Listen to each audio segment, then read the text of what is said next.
예, 할렐루야. 예, 날씨가 오늘 제법 따뜻해졌습니다. 영화에서 이제 훌쩍 영상으로 낮 기온이 한 12도까지 올라가는 거 보고 거제가 확실히 따뜻하고 축복받은 땅이구나라는 생각이 듭니다. 다시 이제 고린도전서를 강의하면서 사랑이라는 그러한 주제로 몇 시간 조금 더 나누고 우리 나가도록 하겠습니다. 우리가 4절부터 고린도전서 13장 4절부터 7절까지의 내용을 통해서 우리가 고린도전서에 나오는 사랑 15가지를 지금 나누고 있습니다. 그래서 우리가 9가지는 이미 나눈 상태고 오늘 또 3가지를 보태서 12가지가 이제 나누어지게 되는 거죠. 흔히들 이런 말을 합니다. 나와 너 사이에 어떤 문제가 얽혀 있을 때 믿는 사람보다 믿지 않는 사람들이 오히려 더 쉽게 풀더라라는 얘기가 있습니다. 믿지 않는 사람들은 어떻게 풉니까? 어깨동무 딱 하고 술집에 가서 한잔하면서 술로서 풀어버립니다. 그런데 믿는 사람들은 그렇지 못할 때가 많습니다. 이것은 이렇고 저것은 저렇고 하면서 너무 경우를 따지기 때문에 오히려 문제가 더 복잡해지는 경우가 많다고 합니다. 우리 믿는 사람들이 사랑을 몰라서 그럴까요? 그렇지 않습니다.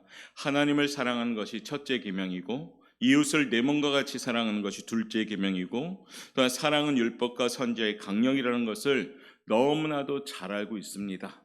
그런데 왜 교회 안에 이런 문제가 발생할까요? 나와 너 사이의 문제가 풀리지 않을까요? 그것은 혀 끝으로만 사랑을 하기 때문입니다. 머리로만 사랑을 하기 때문이며 실제로는 사랑이 메말라 있다는 겁니다. 사랑의 실천이 없기 때문에 사랑을 아는 것 같지만은 전혀 알지 못하는 행동이 나올 때가 있다는 겁니다. 오늘 수요 강단을 통해서 우리가 계속 고린도 교회를 향해서 나누고 있잖아요. 고린도 교회가 왜 문제가 많았습니까? 거기에는 파당이 있었습니다. 그리고 그 파당을 만들어서 서로 대적하게 됩니다. 하나님이 사랑해서 은혜도 많이 받은 교회인데도 불구하고 그 은사가 오히려 고린도 교회에는 독이 되어 버렸습니다. 교회는 4분 오열되어 나갔고 그들 가운데 음행을 저지른 자들도 있었습니다. 그를 끌고 또 세상 법정으로 나간 사람도 있었습니다. 허물이 판결될 때 그 사람들의 허물을 덮어주지 않고 오히려 그 사람을 끌고 세상 법정으로 가는 경우도 있었습니다. 그리고 믿지 않는 법관 앞에서 그의 온갖 허물을 발설해 버립니다. 그들 가운데 심지어 바울까지도 그가 사도권을 의심하는 사람들이 세운 거죠. 무슨 얘기냐? 오늘 말하면 목회자에 대한 것을 의심하면서 오히려 그런 사람들도 세워졌다는 겁니다. 왜 이런저런 문제가 생겼을까요? 그들이 사랑을 몰라서 그랬습니까? 하나님을 사랑합시다. 이웃을 사랑합시다. 그들은 말로만 부르짖었기 때문입니다. 혹여 우리 교회도 그런 교회는 아닌지 한번 오래 돌아봐야 되겠습니다. 혹여 내 자신이 그런 사람이 아닌가 돌아봐야 되겠다는 겁니다. 실제로 그들에게는 이 사랑이 없었습니다. 사랑의 실천이 없었습니다. 바울은 이런 모습을 안타깝게 여기면서 우리가 나누었던 그 15가지의 사랑을 제시하고 있습니다. 그래서 조목조목 설명이 나가면서 우리 그리스도인으로서 우리가 품어야 될 15가지입니다. 그래서 우리가 신앙생활 할 때 성령인 9가지 열매를 맺어야 되고 사랑은 이 15가지를 맺어갈 수 있도록 우리가 애쓰셔야 됩니다. 오래 참고 온유하고 시기와 자랑 교만 무례히 행하지 아니하고 자기의 유익을 구하지 아니하고 성내지 아니하고 악한 것을 생각하지 아니하는 것이다라고 우리가 나누었죠. 오늘은 10번째부터 12번째에 해당되는 그 사랑을 나눕니다. 그 첫째가 뭡니까? 사랑은 불의를 기뻐하지 않습니다. 또한 둘째는 사랑은 진리와 함께 기뻐합니다. 그 셋째는 사랑은 모든 것을 참습니다. 오늘 이 주제를 가지고 함께 나누면서 15가지 중에 12가지를 또한 우리가 품을 수 있길 원합니다. 그래서 올해는 정말로 이 고린도전서 13장을 좀 펴서 내가 품어갈 수 있길 원합니다. 오래 참는 것도 품고 온유한 것도 품을 수 있게 해주시고, 그래서 애쓰다 보면은 15가지 다 채우지 못할지라도 비슷하게 그 색깔로 가지 않겠습니까? 그러니까 사랑할 수 있는 우리 교회가 된다면, 서로 간의 성도 간의 사랑이 넘친다면 그것이 영적 부흥의 출발점이 될 줄 믿습니다. 어려운 시기이지만은 저마다 한숨 짓고 저마다 불안하고 염려하고 걱정인 이 시대에 우리 그리스도인으로서 우리는 예수 사랑 이 15가지를 품어서 우리가 공고한 이웃들에게 나눠줄 수 있다면 이보다 더 큰 전도는 없을 거라고 봅니다. 자, 그래서 말씀에 순종해서 오늘은 저도 우리 성도님들도 사랑을 실천할 수 있는 그 능력을 소유할 수 있기를 바랍니다. 그래서 하나님 아버지가 기뻐하시고요, 우리는 다른 사람들 그럴 때 유익을 줄 수 있는 플러스 인생이 될 줄 믿습니다. 다른 사람의 마음에 상처를 주는 것은 마이너스 인생입니다. 그러나 다른 사람들에게 유익을 주는 것은 플러스 인생이지요. 올해는 팔은 안으로 굽는 인생이 되지 말고 좀 밖으로 뻗는 인생이 될 수 있으면 좋겠습니다. 자, 그런 의미에서 우리 한번 이렇게 외치고 시작합시다. 마이너스의 삶이 되지 말고 플러스의 삶이 됩시다. 마이너스의 삶이 되지 말고 플러스의 삶이 됩시다. 그래서 그렇게 되기 위해서 어떻게 해야 되는가? 첫째로 한번 쫓아갈까요? 사랑은 불의를 기뻐하지 않습니다. 사랑은 불의를 기뻐하지 않아요. 사랑은 의의입니다. 하나님은 사랑이십니다라고 표현하죠. 한편으로 하나님은 정직하시고 공평하신 공의로우신 분입니다. 하나님은 죄가 없으신 분입니다. 악도 없으신 분입니다. 하나님은 의로우심의 대표적인 우리 모습이 하나님이십니다. 그리고 사랑은 의의입니다. 사랑은 결코 불의를 기뻐할 수가 없습니다. 하나님을 사랑하는 사람이 어찌 하나님이 싫어하시는 불의를 기뻐할 수 있을까요? 사랑은 나의 불의도 기뻐하지 않습니다. 사랑은 다른 사람의 불의도 기뻐하지 않습니다. 부모는 자식을 사랑합니다. 그래서 부모는 자녀가 불의를 행할 때 그들을 징계하지요. 때로는 매를 든다든가 여러 가지 아무튼 자녀들을 교육할 수 있는 방법을 들어서 그들이 갖고 있는 불의를 고쳐주려고 합니다. 왜 그럴까요? 사랑하니까요. 불의의 결과가 너무나도 나쁘게 나타나는 것을 부모는 잘 알고 있기 때문에 불의에 대한 것을 빨리 회개하고 반성하도록 교육시킨다는 겁니다. 그러지 아니할 때는 그 결과가 매우 위험한 결과로 초래하기 때문입니다. 그리고 아울러서 고통도 수반하기 때문입니다. 다윗을 우리가 예로 들어볼까요? 다윗은 불의를 행했잖아요. 다윗이 밧세바라는 여인을 탐했습니다. 그리고 간음죄도 저질렀습니다. 한 걸음 더 나가서 그것을 숨기려고 충신된 자신의 부하 우리아라는 사람을 전쟁터에 보내서 그를 사지에 몰아서 죽게 만들었습니다. 말하자면 자기 손으로 직접 죽이진 않았지만 간접살인한 죄를 범한 것이나 마찬가지지요. 다윗이 불의를 행한 결과가 무엇이었을까요?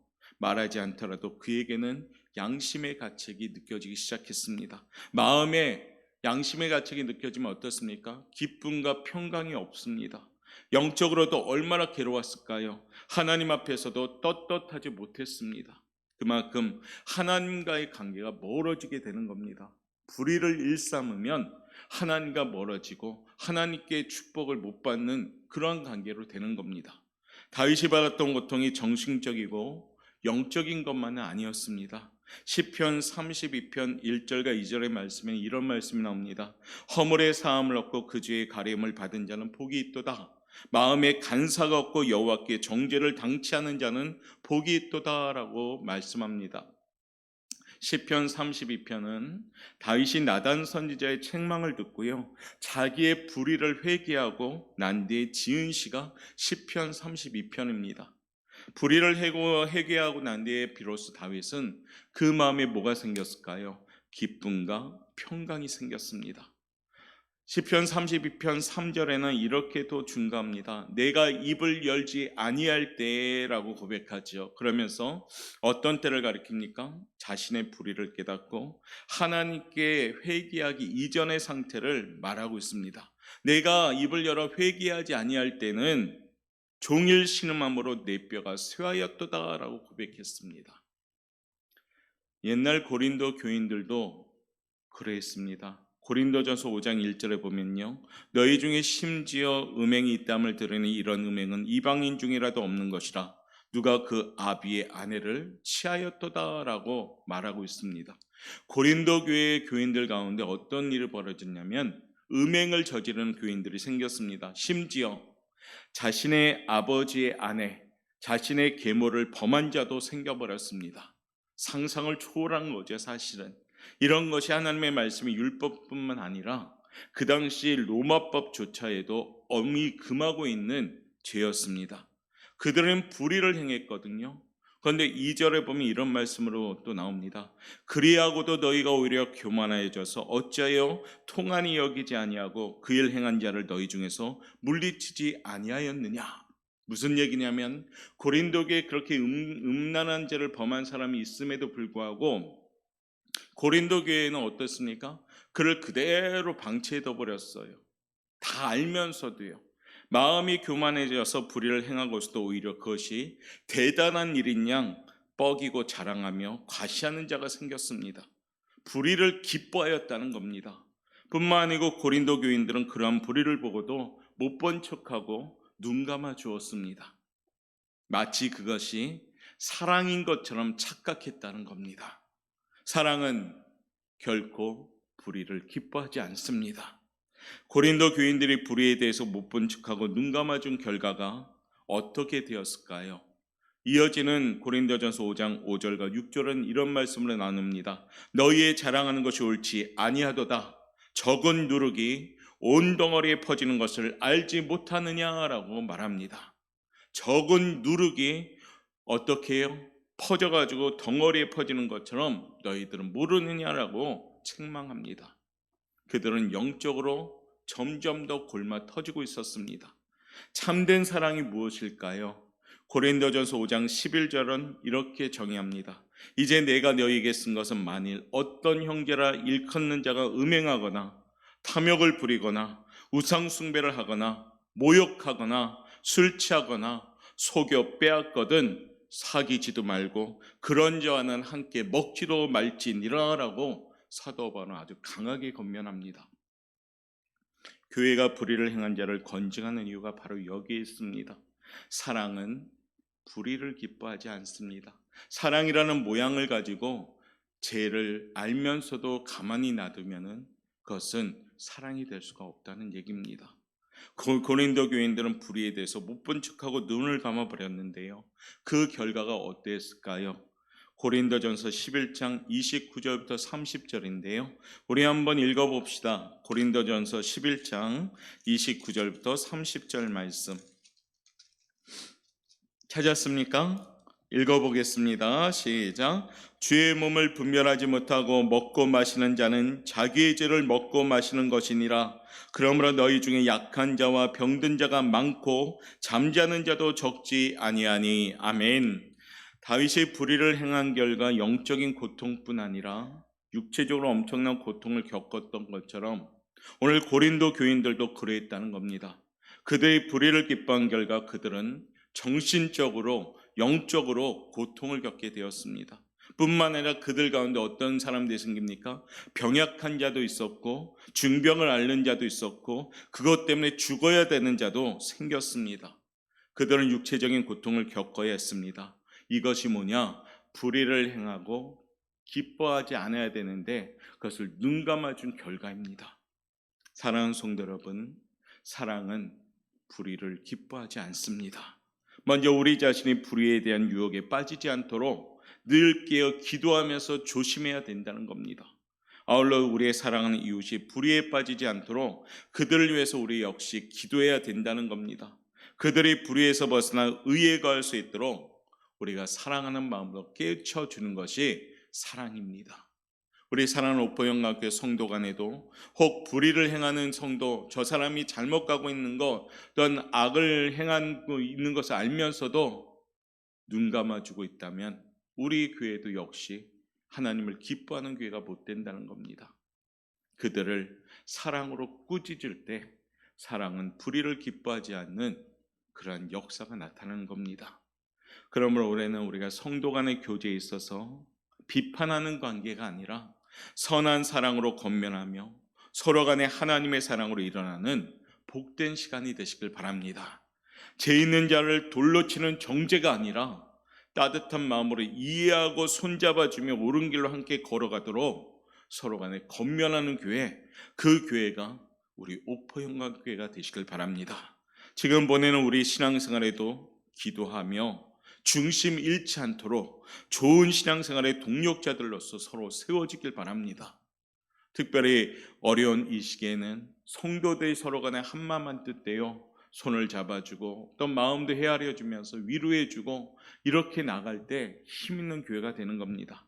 사랑은 불의를 기뻐하지 아니하며 불의에서 함께 벗어나는 용기 있는 공동체가 되어야 됩니다. 악한 사탄 마귀는 우리에게 늘 유혹하러 오지요. 하나님의 공의로움도 우리는 익히 아는데도 불구하고 사탄은 와서 자꾸 우리에게 불의를 행하게 만듭니다. 수단을 가지고 살게 만들고 또한 이것이 뻔히 죄인데도 불구하고 하도록 만드는 경우도 있습니다. 그럴 때일수록 더욱더 우리가 함께 불의에서 벗어날 수 있도록 서로 간에 용기를 가지고 담대한 믿음을 가지고 이겨나갈 수 있는 거룩한 공동체가 되기를 바랍니다. 이것이 뭡니까? 사랑은 불의를 기뻐하지 아니합니다라는 것입니다. 오늘 밤도 그와 같은 정의를 우리가 기억하시면서 우리 교회는 하나님의 공의로운 잣대에 합당한 성도들로서 세워질 수 있는 우리 사랑의 성도들 되시길 바랍니다. 두 번째, 오늘 사랑은 무엇이라 정의합니까? 한번 쫓아합시다. 사랑은 진리와 함께 기뻐합니다. 사랑은 진리와 함께 기뻐하는 겁니다. 여기에 사랑과 진리가 어떻게 보입니까? 마치 사람처럼 표현하죠. 의인화되어서 표현합니다. 사랑은 진리가 기뻐할 때 힘이 납니다.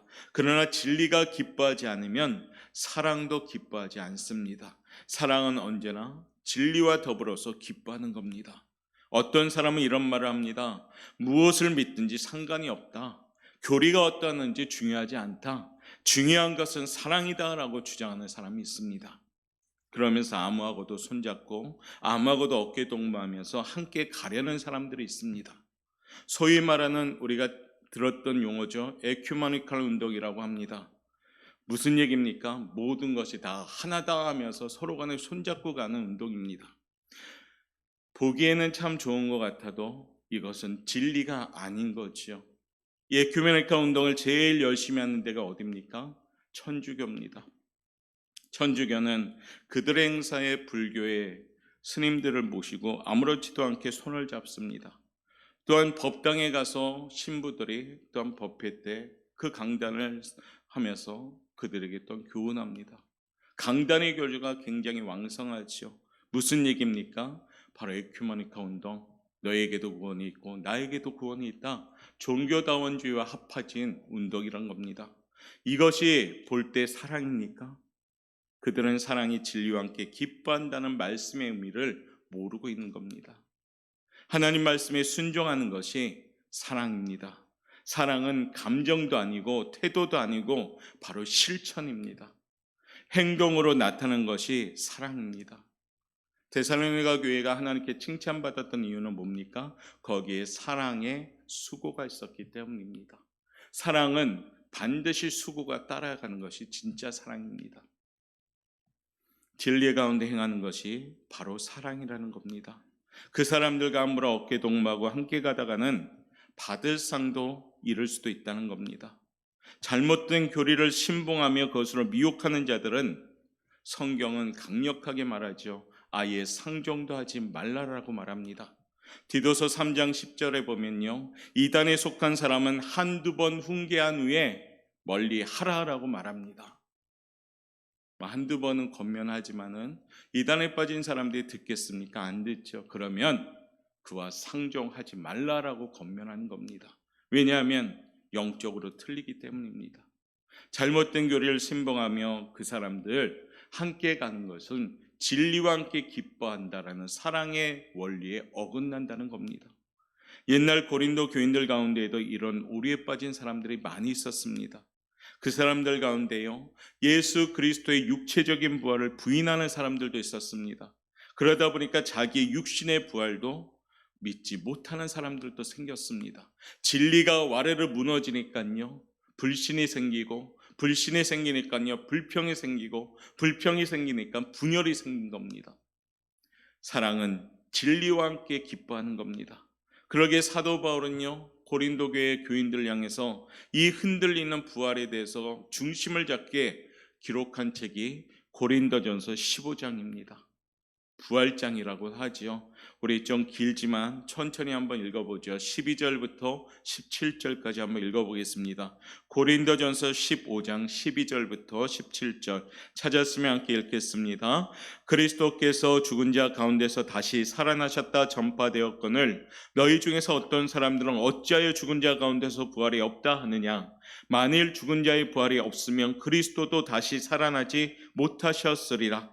그리스도께서 만일 다시 살아나지 못하셨으면 우리가 전파하는 것도 헛것이요 또 너희 믿음도 헛것이며 또 우리가 하나님의 거짓 증언으로 발견되리니 우리가 하나님이 그리스도를 다시 살리셨다고 증언하였습니다. 만일 죽은 자가 다시 살아나는 일이 없으면 하나님이 그리스도를 다시 살리지 아니하셨으리라. 만일 죽은 자가 다시 살아나는 일이 없으면 그리스도도 다시 살아나신 일이 없었을 터이요 그리스도께서 다시 살아나신 일이 없으면 너희의 믿음도 헛되고 너희가 여전히 죄 가운데 있을 것이요. 아멘.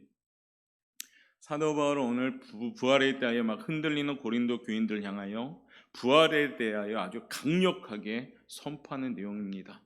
매 구절마다 어떤 단어가 반복됩니까? 다시 산다라는 단어. 이 말씀이 빠짐없이 계속 반복되고 있습니다.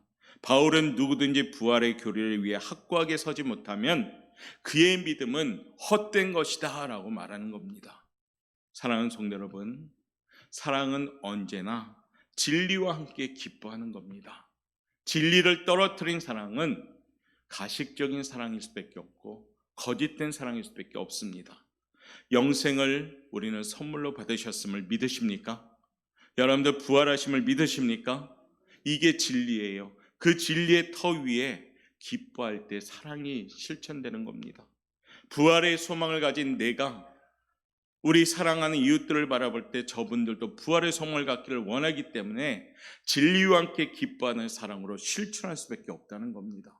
근데 나도 부활도 뭐 까맣게 모르고 확신도 없다면 우리가 전도합시다 아무리 외친들 전도의 필요성을 느끼지 못합니다. 그런데요, 진리를 아는 사람이 전도하게 되는 겁니다.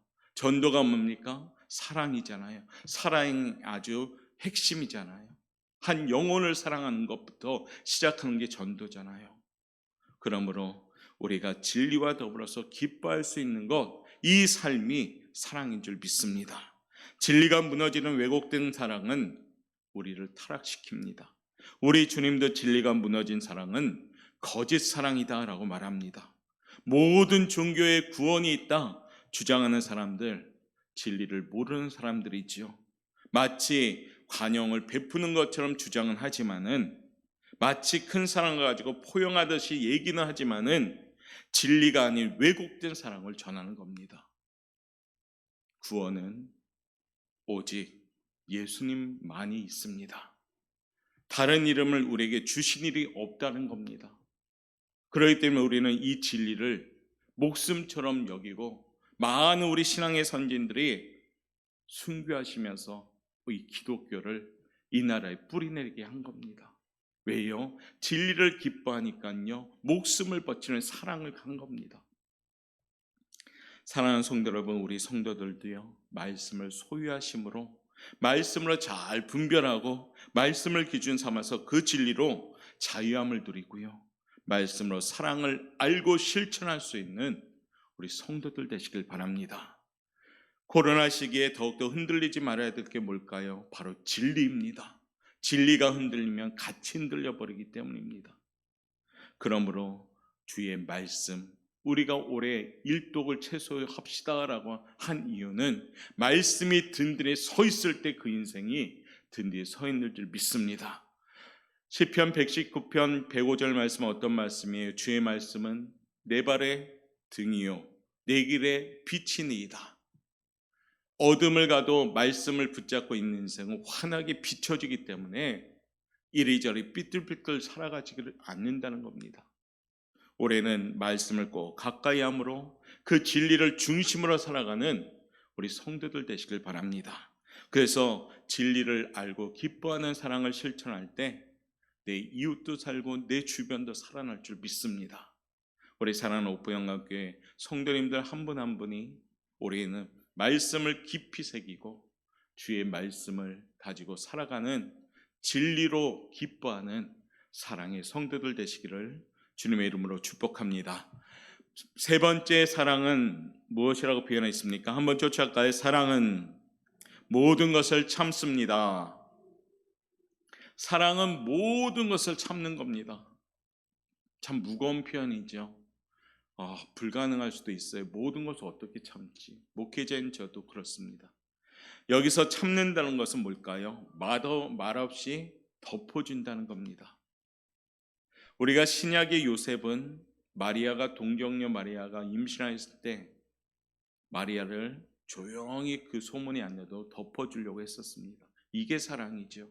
구약의 요셉은 자신의 형들의 허물을 용서라는 그런 모습으로 덮어줘 버렸습니다. 남의 허물을 보아도 덮어줄 때 그것을 사랑이라고 합니다. 남의 허물을 보았을 때 많은 사람들은 입이 근질근질하지요. 왜요? 그것을 자꾸 얘기하고 싶어서, 흉보고 싶어서. 사랑은 남의 흉을 보았더라도 말없이 덮어주는 것이 사랑입니다.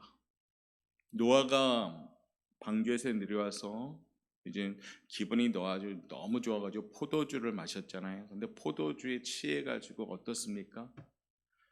옷을 다 훌훌 벗어 젖히고 장막에서 주무셨잖아요.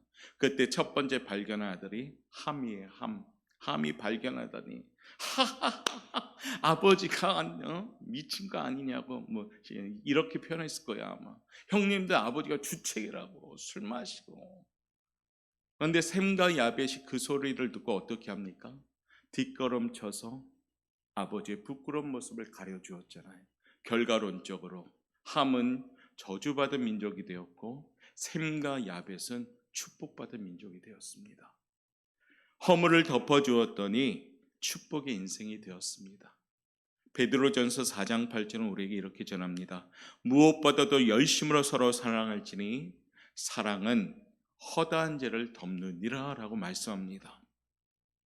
남의 허물을 덮어주는 것이 사랑입니다.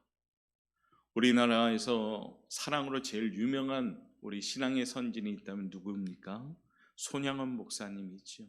대표적으로 자기 아들들 죽인 그 원수를 사랑으로 덮어가지고 그 양아들 삼아서 그를 주님의 종으로 만든 우리 목사님. 그래서 영화 제목도 사랑의 원자탄 이렇게 나오잖아요. 얼마나 강력했으면. 사랑은 이처럼 덮어주는 겁니다. 알렉산더라는 대왕이 있습니다. 그가 20세의 왕위에 올랐는데요. 30세가 되었을 때 전 세계를 제패했습니다. 그는 유명한 화가들을 불러서 자기의 초상화를 그려달라고 부탁합니다. 좀 더 늙기 전에 자신의 늠름한 모습을 그림에 담고 싶었나 봅니다. 그래서 후대 사람들에게 남기려고 초상화를 부탁하지요. 근데 자신이 만족할 만한 그림이 나오지 않았습니다. 왜냐하면 알렉산더의 대왕은 한쪽 편 얼굴에 전쟁의 그런 하다 보니까 그만 흉터가 아주 흉하게 생겼어요. 그러니까 전쟁의 상처죠.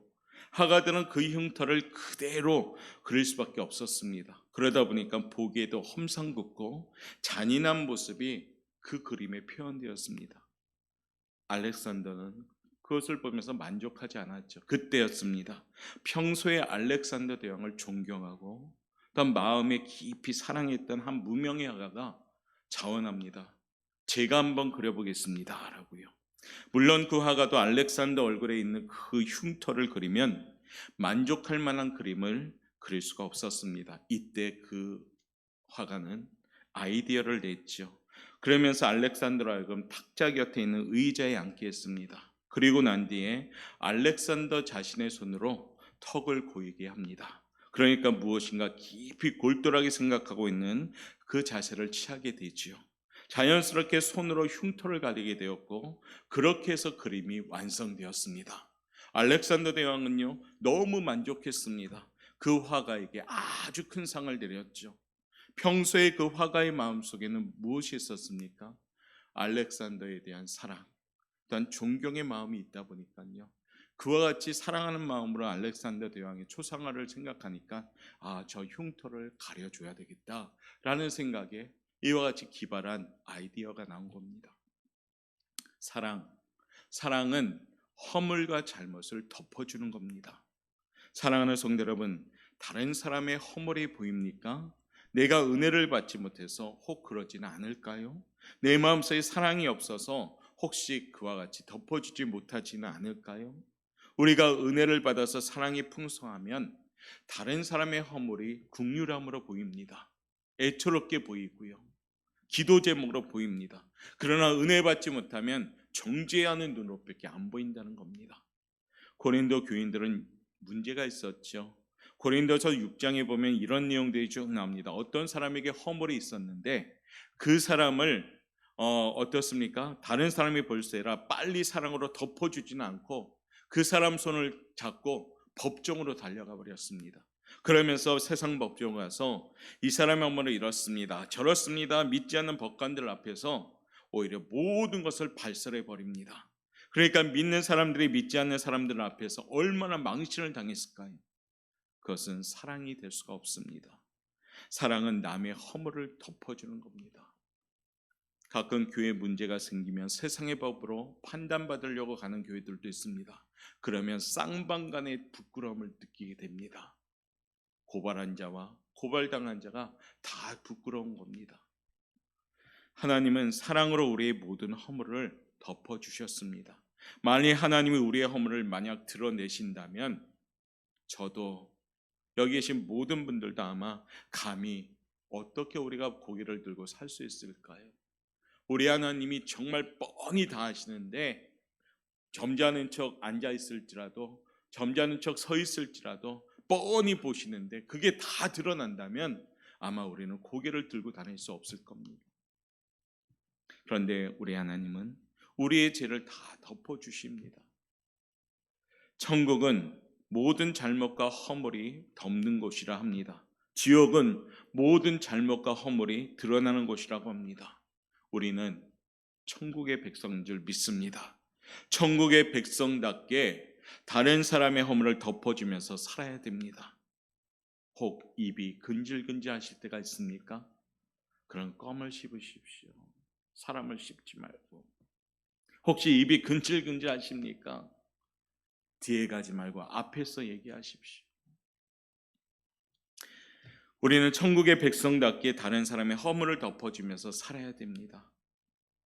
사랑으로 우리가 다른 사람의 허물을 덮으셔야 됩니다. 남들이 볼세라 사랑으로 빨리 덮어줄 수 있는 우리 성도들, 그 성도가 우리 옥포영가교회 성도가 되는 줄 믿습니다. 사랑으로 덮을 수 있는 성도 됩시다. 마태복음 7장 5절은 우리에게 강력하게 이렇게 경고하십니다. 외식하는 자여, 먼저 내 눈 속에서 들보를 빼어라. 그 후에 밝히 보고 형제의 눈 속에서 티를 빼리라. 내 눈에는 엄청난 큰 들보 같은 그런 추악함이 있는데 그거는 빼지 않고 남의 그 보이지 않는 티를 가지고 자꾸 보려고 애쓴다면 그건 사랑이 될 수가 없습니다. 나도 망가지고 또 나의 인생도 망가지는 겁니다. 사랑하는 성도 여러분, 오늘 우리는 세 가지의 사랑을 또 한 번 가슴에 품습니다. 사랑은 불의를 기뻐하지 않습니다. 사랑은 진리와 함께 기뻐합니다. 사랑은 모든 것을 참습니다. 이 세 가지를 우리 마음판에 오늘도 깊이 새기고 하나님 실천할 수 있는 능력 주옵소서. 육신적으로 우리는 연약합니다. 하나님 믿음으로 이 품성들을 품을 수 있게 도와주옵소서. 이같이 기도할 수 있길 바랍니다. 2021년은 하나님의 선하심을 맛보알게 하옵소서. 말씀처럼 축복이 임하려면 깨어서 늘 기도하시면서 불의의 유혹에 빠지지 않도록 늘 조심해야 되고요. 사랑은 진리와 함께 기뻐함을 기억하시면서 하나님의 말씀이 바로 세워져서 그 말씀대로 순종하며 똑바로 걸어갈 수 있는 우리 성도들 되시길 바랍니다. 자러나 우러나 치우치지 마시고 불의에 대하여 유혹에 사로잡히지 마시고 성령의 인도하심에 따라 말씀대로 순종하면서 나아간다면 하나님의 선하심을 맛보는 성도가 될 줄 믿습니다. 2021년에도 우리는 다양한 만남을 갖습니다. 자연히 그 사람들의 허물도 들어오고 단점도 들어옵니다. 그러나 그것을 발설하는 것이 아니라 드러내려고 하지 말고 사랑으로 다른 사람이 볼세라 덮어줄 수 있는 우리 성도들이 되시길 바랍니다. 입을 열어서 꼭 말을 해야 된다면 사랑이 담긴 권면으로 하시고 많이 기도하시고 그 사람들에게 말하시길 바랍니다. 하나님, 내 언어를 지켜주옵소서. 내 언어를 절제하게 도와주옵소서. 이같이 기도하면서요, 사랑이 담긴 권면의 말, 덕 있는 말, 칭찬하는 말, 긍정적인 말, 도움 줄 수 있는 말, 이러한 말들을 한다면 올해 우리 성도 간의 교제가 더욱더 뜨겁게 왕성하게 세워질 줄 믿습니다. 고린도 교회의 단점이 아니라 옥포 영광교회의 장점인 사랑으로서 세워질 수 있는 한 해가 되시길 바랍니다. 다른 사람에게 유익을 주는 플러스의 삶을 살도록 오늘도 준비합시다. 그 삶은 사랑입니다. 오늘도 주신 말씀을 기억하면서 우리 모두 실천하는 사랑의 성도를 되어서 올해는 정말로 하나님의 선하심, 살아계신 하나님의 능력을 체험하며 간증과 감사가 넘치는 우리 성도 여러분 되시기를 주님의 이름으로 축원합니다. 기도하겠습니다.